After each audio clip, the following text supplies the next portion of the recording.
E isso vai nascer no mundo grego. Nasce no mundo grego. Nascer no mundo grego nasce com Platão, mas isso tem uma formalização muito perfeita no Aristóteles. Quando o Aristóteles, eu acredito que vocês todos têm que ter o domínio definitivo disso que eu vou dar, ouviu? Quando o Aristóteles faz uma distinção, faz uma distinção na obra dele. Não. Está um calor assustador. Assustador. Não tem um ventilador não, velho? Não tem. Você não quer tentar abrir mais essa porta? Eu estou realmente com calor. Linguagem pode ser oral e escrita. Então, a partir de agora, quando eu falar em linguagem humana, nós vamos usar semiótica oral e semiótica escrita. Humana, hein? Humana. A linguagem é sempre oral ou escrita. Tá certo? Preste atenção a isso, que isso vai voltar. Agora, a razão e a linguagem se distinguem porque a razão representa e a linguagem significa. Esse modelo é aristotélico. Agora eu vou passar a explicar. O conceito é um procedimento que a razão tem para representar alguma coisa no real. Então a razão representa alguma coisa no real e utiliza dos termos para dar significado e comunicação daquilo que ela está representando. Por exemplo, cadeira. A razão constitui um conceito de cadeira. Ela constitui um conceito de cadeira. Daqui a pouco vocês vão entender tudo. E a linguagem dá a esse conceito um significado. Então a linguagem vai gerar dois elementos, o significante e o significado. O significante é a palavra e o significado é aquilo que vem junto com o significante. Vocês entenderam ou foi muito difícil? Hein? Ficou bem? Muito bem. Mas a questão aristotélica, e isso daí depois vocês vão ver que a história vai mostrar isso com muita força, a questão aristotélica é a produção da ciência. E a produção da ciência, evidentemente, tem uma faculdade que produz a ciência, é a razão. A razão é que produz a ciência, logo a ciência é alguma coisa que só pode ser produzida pelos homens. Ninguém mais pode produzir a ciência porque só o homem possui a razão. Então Aristóteles diz que a ciência é um produto da razão. Correto o que ele está dizendo. A ciência é um produto da razão. Agora, a ciência só existe onde existir o verdadeiro e o falso. Onde existir o verdadeiro e o falso. E o verdadeiro e o falso para Aristóteles, e isso parece que vai ser definitivo também, só aparece no juízo. Ou seja, só o juízo é verdadeiro ou falso. Nada mais. Olha que coisa interessante. O que é exatamente um juízo? O que é um juízo?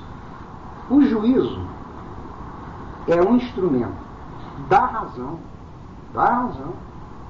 que na linguagem se torna proposição. O juízo é um instrumento da razão que dá ou nega um predicado a um sujeito.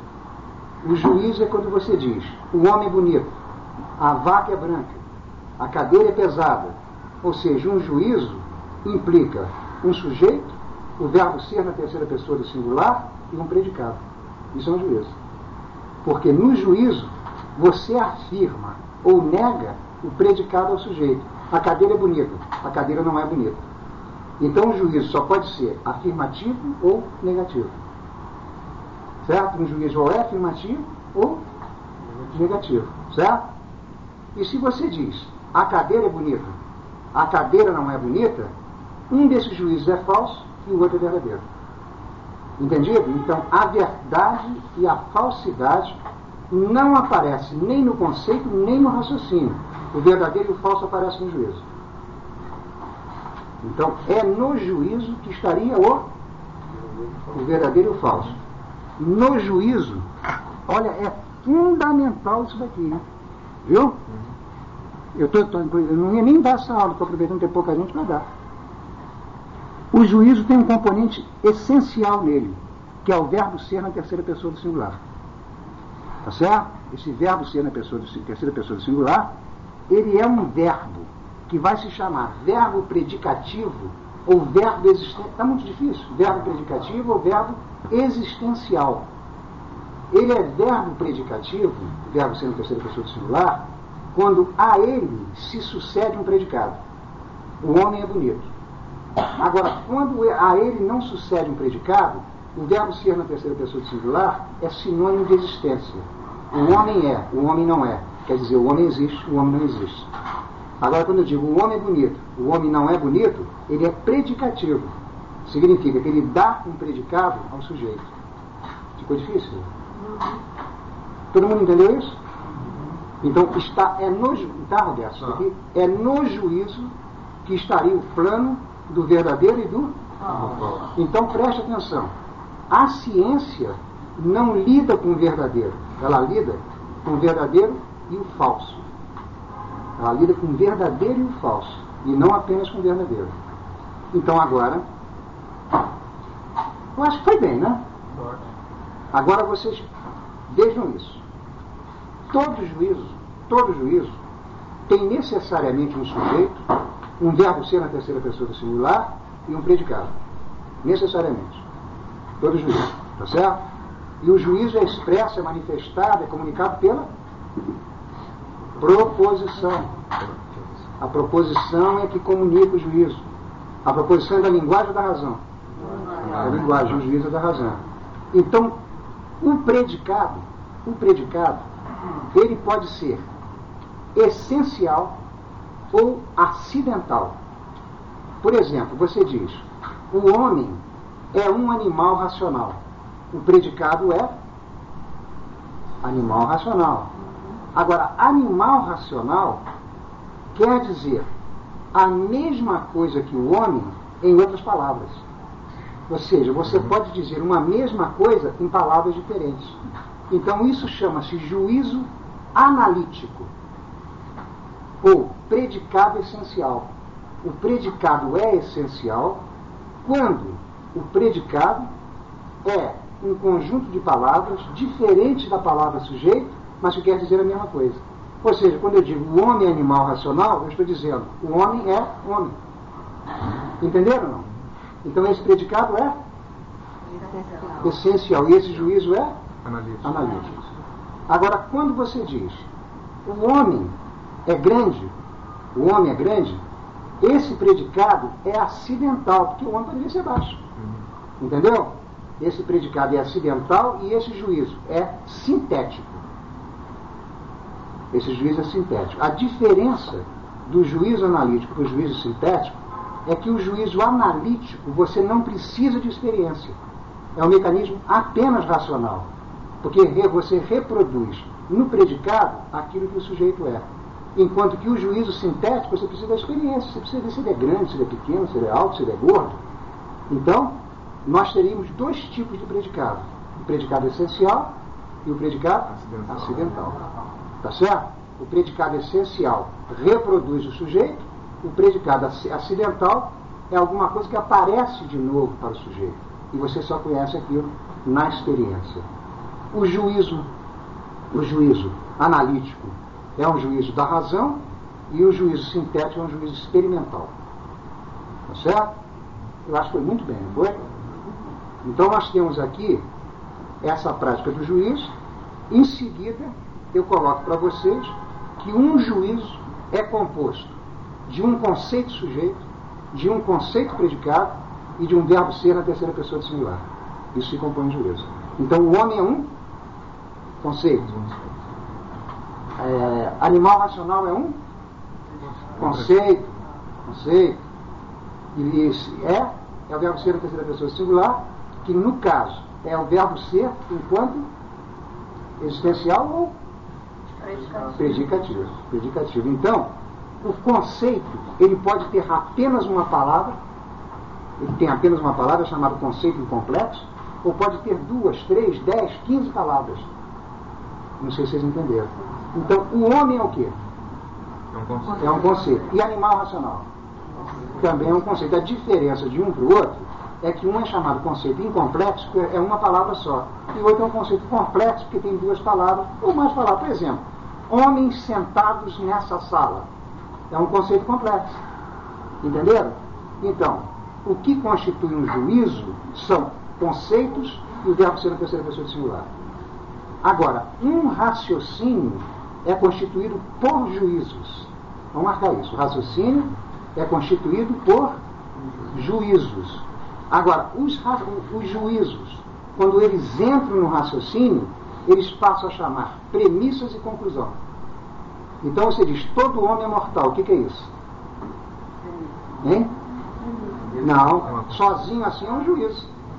Agora, quando você diz, todo homem é mortal, Sócrates é homem, logo Sócrates é mortal, você tem duas premissas e uma conclusão. E três juízos.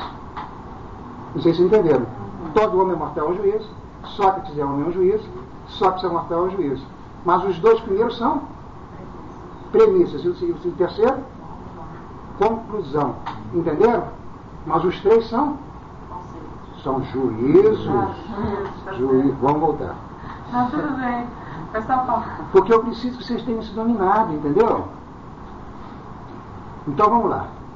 Quando é que o juízo se transforma em premissa? Quando ele entra num raciocínio, ou num silogismo, dá no mesmo. Agora, num raciocínio, você tem premissas e conclusões. A conclusão é um juízo, e as premissas são juízos também. Então, o raciocínio é a associação dos juízos. A associação dos juízos. É isso que é um raciocínio. Tá certo? Agora, o juízo, ele tem uma relação com o real. Ele tem uma relação com o real. Porque ele afirma ou nega alguma coisa da realidade. Ele dá ou nega um predicado a um sujeito. Muito bem. Toda essa proposição, toda essa questão que eu estou levantando para vocês é aristotélica. Isso é Aristóteles. Então agora vamos voltar outra vez e montar. Conceito, juízo e raciocínio pertencem à razão. Termo, proposição, silogismo pertencem à linguagem. Então agora vamos para a linguagem. A linguagem é o campo da significação. E a razão é o campo da representação. Então a linguagem significa e a razão representa. Agora, no campo da significação, que é o campo da linguagem, aparecem dois elementos, o significante e o significado. Tá certo? E toda linguagem é oral ou escrita.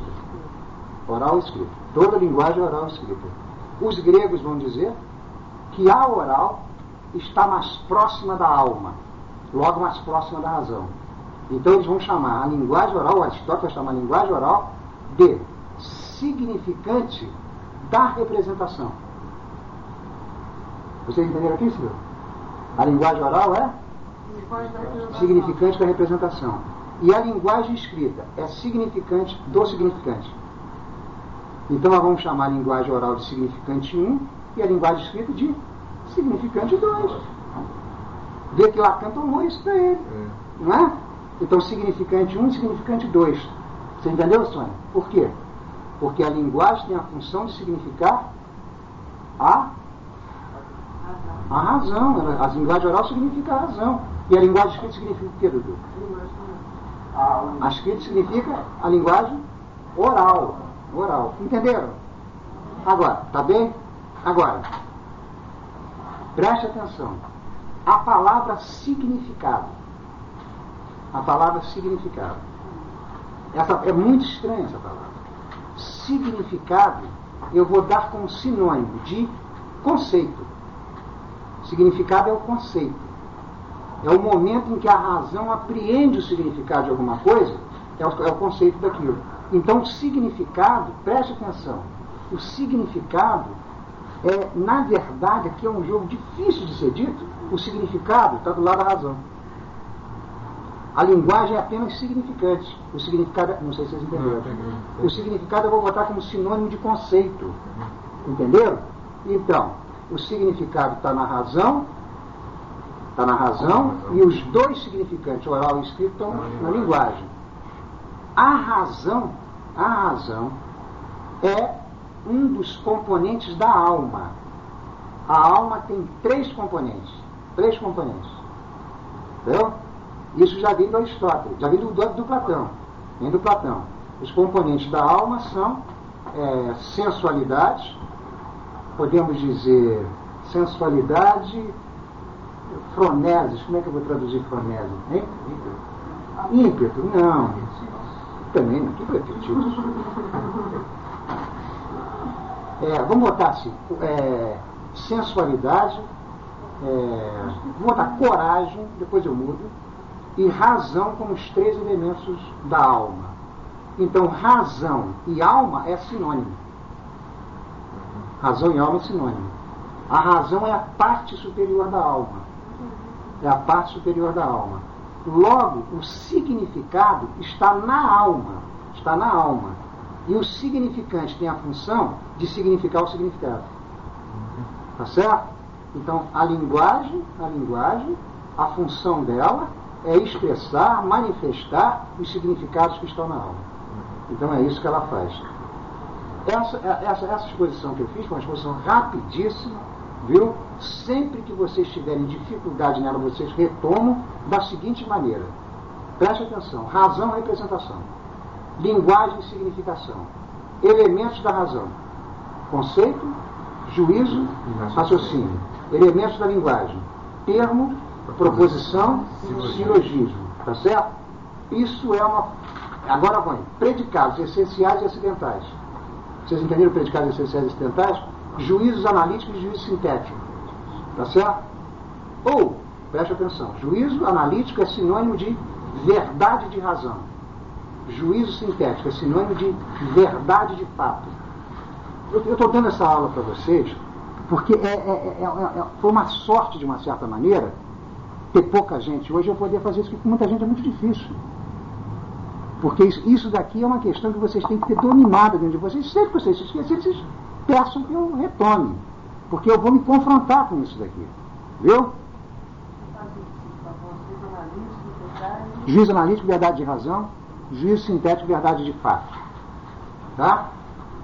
Olha, essa questão de juízo analítico, verdade de razão, juízo sintético, verdade de fato, é a chamada verdade eterna. O juízo analítico seria chamada verdade eterna. E o juízo de fato seria chamado a verdade histórica. Por exemplo, o Lula está sentado o Lula está sentado numa cadeira. Que juízo é esse? Isto é sintético. Ele está sentado nessa cadeira, daqui a pouco ele vai se levantar. Isso é verdade agora. Daqui a meia hora isso é falso. Enquanto que a verdade de razão ou o juízo analítico é verdade pela eternidade afora. 2 mais 2 são 4, por exemplo. O homem é um animal racional. A sintética é empírica, né? É empírica, inteiramente empírica. Enquanto que a analítica é apenas racional. Você não precisa fazer nenhuma experiência para compreender o que ela é. Então nós temos aqui vários componentes que eu dei a vocês, e desses componentes a gente vai trilhar vários caminhos desses componentes. Me perdoem que eu vou fazer isso com vocês, mas vamos fazer a separação. Vamos botar de um lado predicado essencial e predicado acidental. E ver se você já tem o domínio disso. Olha a combinação que nós fizemos no começo da aula. Tem que dizer. Ouviu, Flávio? Se não tem domínio, tem que me dizer. O que é um predicado essencial? É um predicado que reproduz o conceito sujeito, com o mesmo nome ou com outro nome. Animal racional é predicado essencial de um homem? Tá? Agora, quando você produz um juízo analítico ou uma verdade de razão, chama-se juízo tautológico. Tautos, em grego, quer dizer o mesmo. Ou seja, você diz o mesmo que está dito no sujeito, você diz no predicado. Isso chama-se tautologia. Tá certo? O que é uma tautologia? Dizer a mesma coisa no predicado que está dito no sujeito. Tá certo? Então, quando você diz no predicado o mesmo que está dito no sujeito, você supõe que o predicado é a essência do sujeito. Vê se entendeu isso ou não. O predicado animal racional seria a essência do homem. O que você supõe é que no juízo analítico, no predicado essencial, na verdade de razão, você tem no predicado a essência do sujeito. Isso pode ser chamado também de definição. Porque é uma carga que vocês têm que receber. O que é uma definição? É um predicado essencial. Não é certo? Então você tem a definição é aquilo que daria a essência do sujeito. E o conhecimento, o saber, se constituiria pelo conhecimento das essências. Então esse conhecimento se baseia na definição. Definição é você dar a essência de um sujeito. Isso é definição. Agora que vai começar a ficar mais difícil ainda. Você diz que o saber vai se dar através da definição. Da definição. Da definição. Mas e o acidente é para... Eu já vou mostrar para vocês. O acidente ainda é uma questão empírica. Eu vou mostrar já para vocês. Então você tem, daqui a pouco eu volto para vocês explicar. Então você tem a definição é aquilo que daria a essência do sujeito. Então nós colocamos como sujeito a mesa. Agora vamos definir a mesa. Eu não sei como é que se define uma mesa. Então eu digo, a mesa é XH. XH é o quê? A essência da mesa. E isso é uma definição. Então esse saber se constitui pela definição. Agora, atenção. Aparecem duas figuras chamadas gênero e espécie. Vamos marcar. Depois eu vou fazer todo um resumo, viu, Lula? Viu? Claro, para voltar para vocês. Então, gênero e espécie. Uma definição se constitui pelo gênero próximo e pela diferença específica, que eu vou explicar a vocês o que é isso. Então, toda definição implica gênero próximo e diferença específica. Vamos definir o quadrado. Vamos definir um quadrado. O quadrado é uma figura? Concordo que o quadrado é uma figura? A figura é o gênero próximo do quadrado. É o gênero próximo. O quadrado é uma figura de 4 lados iguais? É. 4 lados iguais é a diferença específica. Bota aí. Por quê? O redondo é uma figura? O redondo e o quadrado, ambos são figuras, mas se diferenciam pela diferença específica. Entendido? Então, definir é dar do objeto o gênero e a diferença específica. Quando você dá o gênero e a diferença específica, você definiu. Então, vou definir Alexandre. Alexandre é um animal. Animal é o quê? O gênero de Alexandre. Racional. Racional é o quê? A diferença específica. Então, toda definição se constitui pelo gênero. Não esqueçam disso, não. Se precisar perguntar, pergunta. Tá? Agora, o gênero e a espécie são figuras da razão. Figuras da razão. Então, o que eu estou dizendo é o seguinte.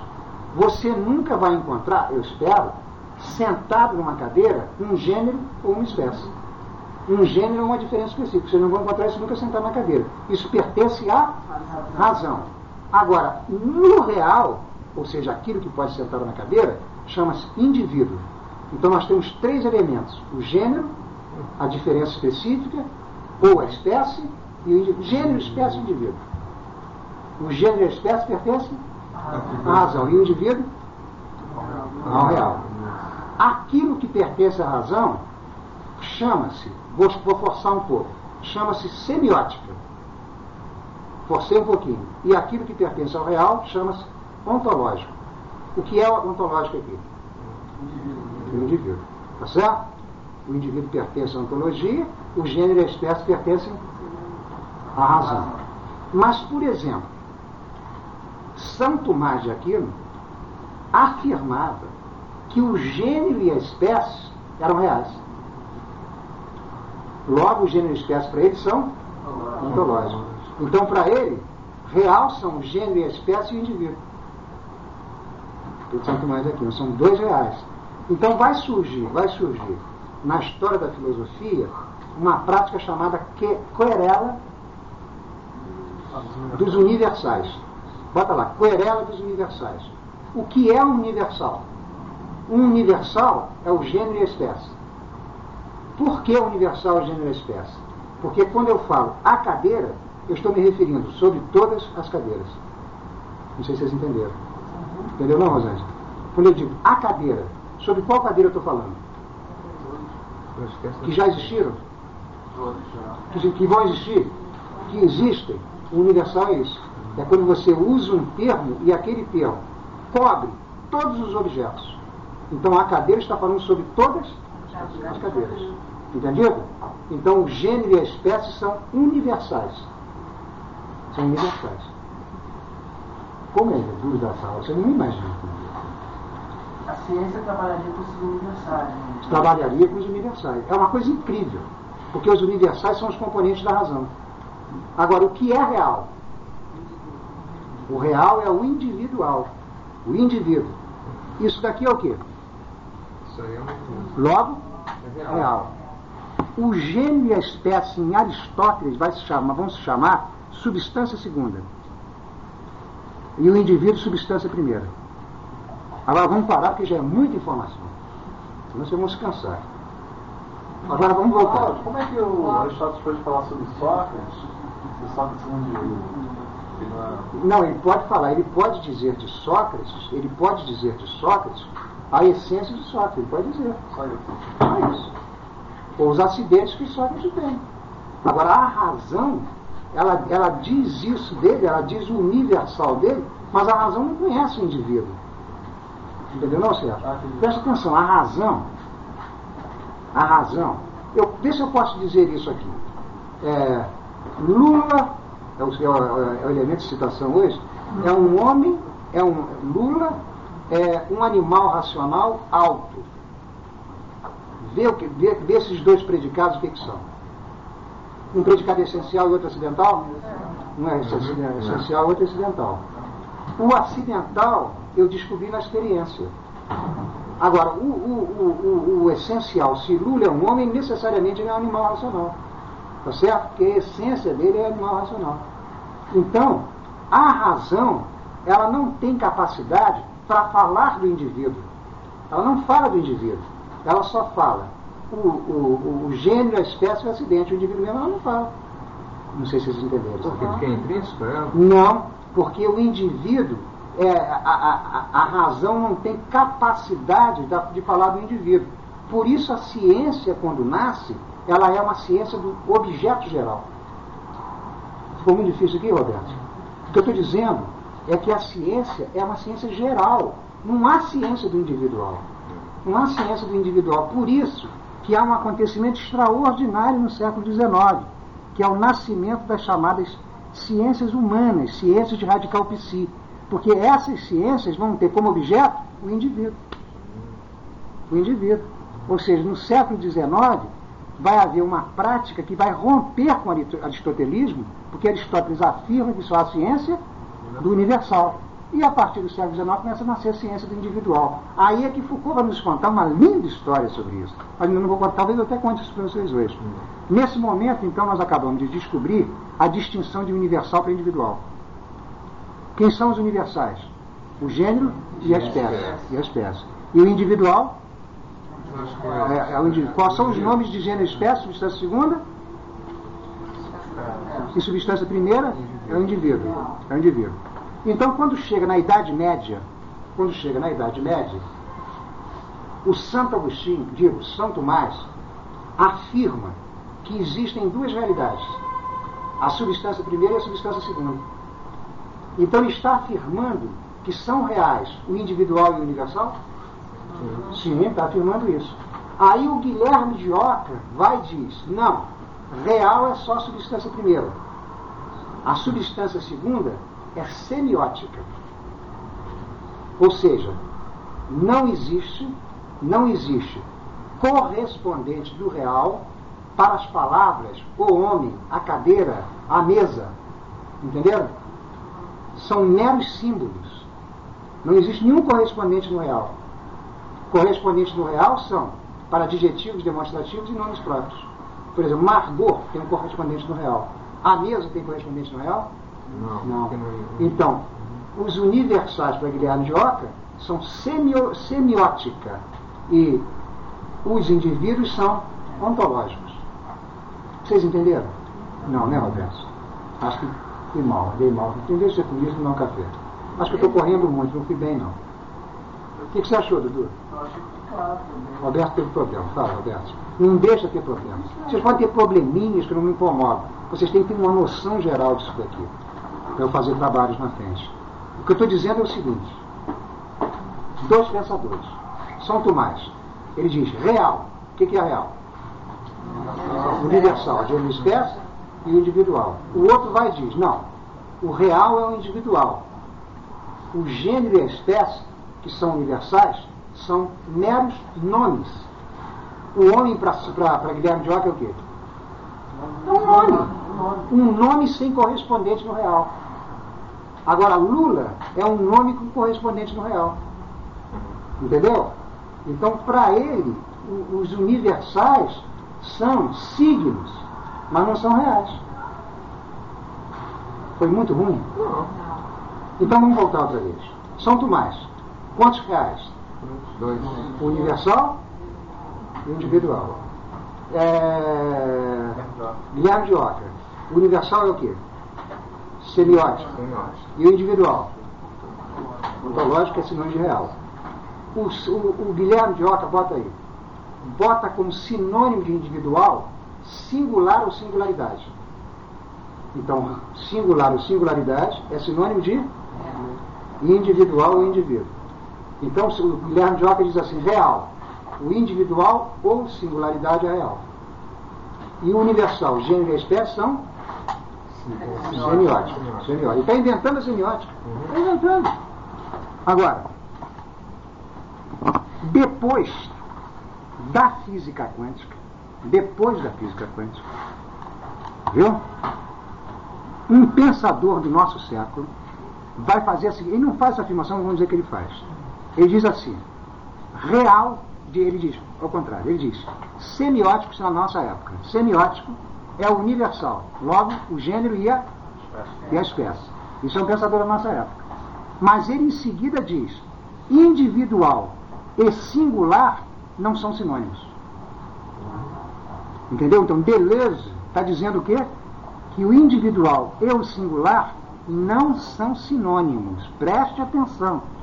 Então, Deleuze agora vai dizer que o individual e o singular não são sinônimos, mas ambos são reais. Então, o que Deleuze está trazendo é uma nova categoria e, dando a essa categoria, realidade, ontologia. Então, o singular para Deleuze, ele é real, ontológico, mas não é sinônimo do individual. Entenderam, não? Hein, Rosângela? Gol do Brasil.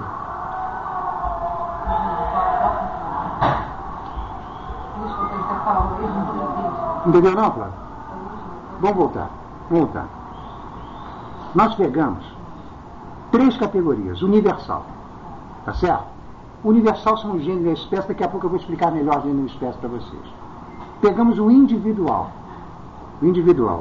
Universal em Aristóteles tem um sinônimo, substância segunda. Individual tem um sinônimo, substância primeira. Depois eu explico também. Agora, para o Aristóteles, para o Guilherme de Ockham, indivíduo e singular, individualidade e singularidade são a mesma coisa, são sinônimos. Certo? Então, para o Guilherme de Ockham, o real, o ontológico é o individual ou o singular. Porque isso para Guilherme de Ockham é individual, mas é também singular, que é sinônimo para ele. Tá certo?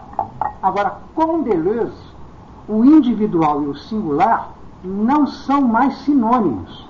Eles não são mais sinônimos. São 2 entidades separadas. Sim, o individual e o singular. E essas 2 entidades, ambas são reais. Tá certo? Ambas são reais. Então, o Deleuze está constituindo 2 campos ontológicos. O campo ontológico do individual e o campo ontológico da singularidade. É isso que ele está fazendo. Tá certo? Aliás, nem é o Deleuze que está fazendo isso, viu? Então nós teríamos agora três entidades. O universal, que continua na semiologia, o individual, que continua no real, e o singular, que também está no real. Tá certo? Então agora, com Deleuze, a investigação se modifica. Porque nós encontramos agora uma figura nova, chamada singularidade. Foi bem assim? Ou não, hein? Fala alguma coisa aqui. Só nessa questão do individual e do singular. Dois planos do real. Olha, o singular, eu vou dizer que o singular é real e o individual também é real. Mas o singular é menor que o individual. Vamos botar assim para vocês começarem a compreender. O singular é menor que o individual e é condição para a aparição do individual. Então eu vou passar a chamar o singular de oi, vem, Nenê. O singular de pré-individual. Oi? Pré-individual. O singular passa a ser pré-individual. Então, surgiu no pensamento, uma categoria inteiramente originária chamada pré-individual. O pré-individual seria exatamente essa singularidade. Então, agora nós pegamos Guilherme de Ockham.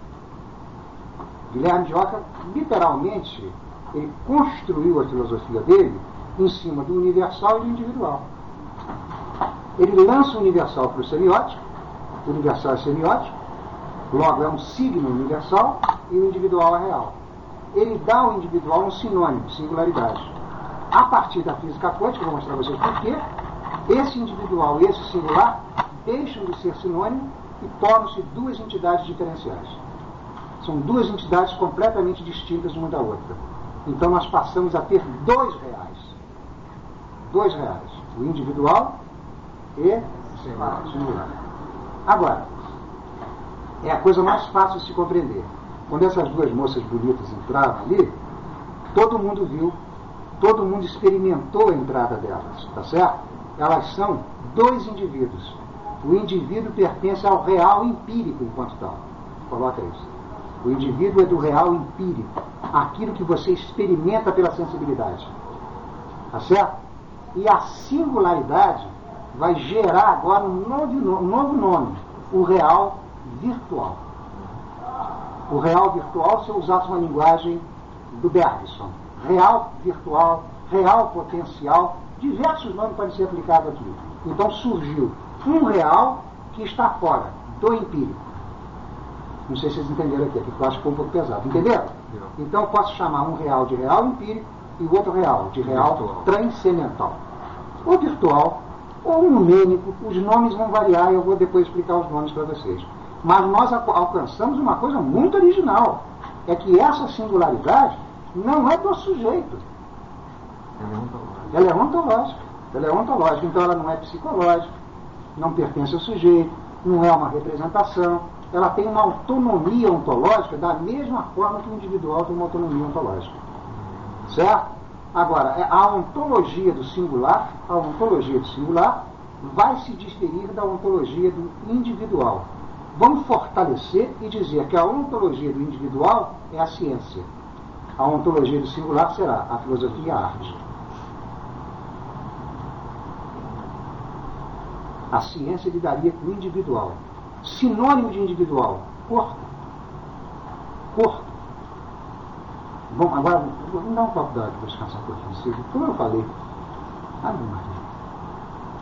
Corpo, sinônimo de individual. Sinônimo de substância primeira. Certo? Isso é corpo. Mas agora, o corpo, eu não vou mudar a linguagem, porque senão vocês vão se complicar.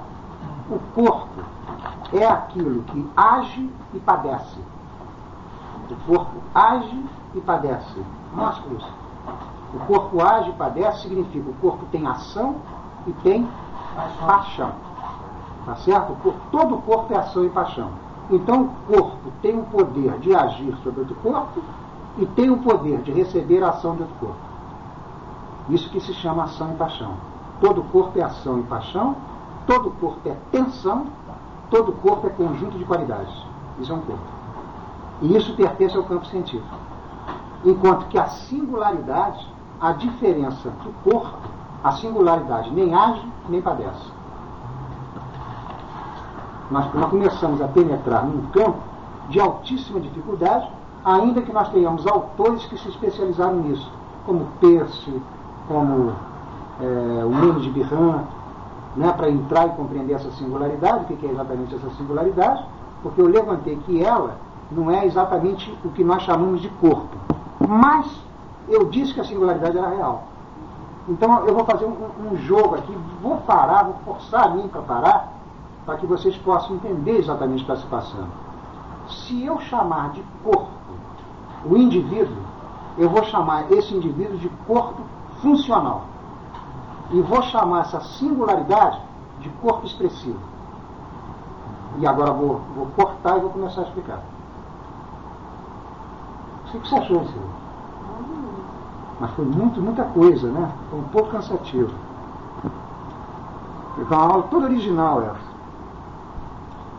Agora vamos examinar isso daí. Vamos examinar isso. Corpo expressivo e corpo funcional. O corpo expressivo são as singularidades, o corpo funcional é o indivíduo. Então vamos ver isso. Um corpo, preste atenção, um corpo é necessariamente uma estrutura. O que é exatamente uma estrutura? Uma estrutura é partes no corpo.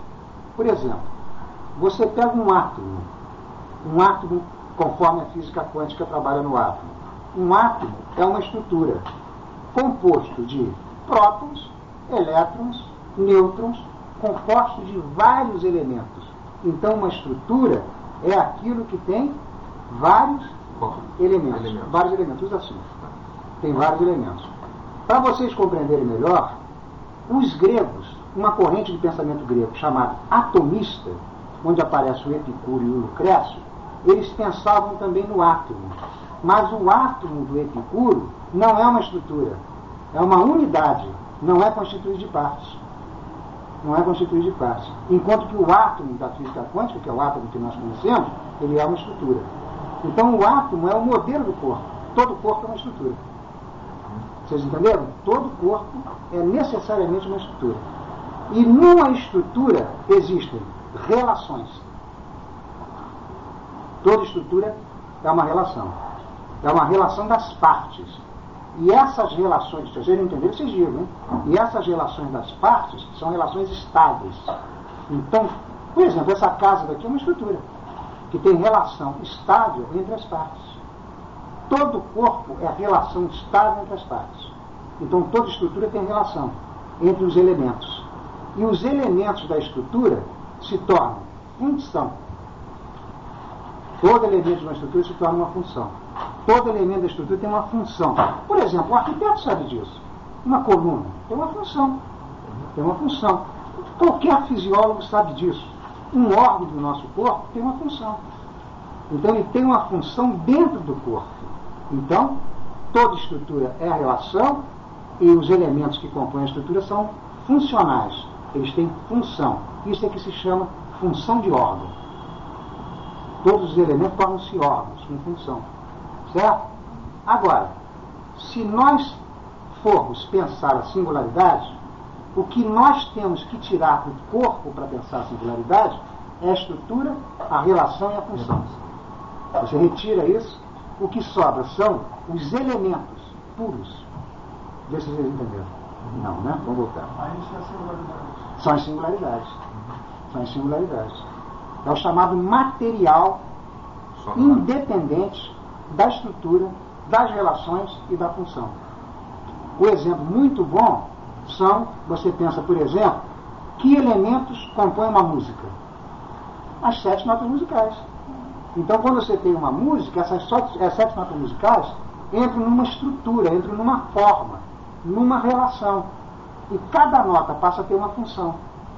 Agora, se você tira a estrutura, tira a relação e a função, as notas aparecem segundo aquilo que elas são nelas mesmas. Não sei se vocês entenderam. Então, a singularidade é o corpo menos a estrutura, a relação e a função. Mas a singularidade vista pelo sujeito, ela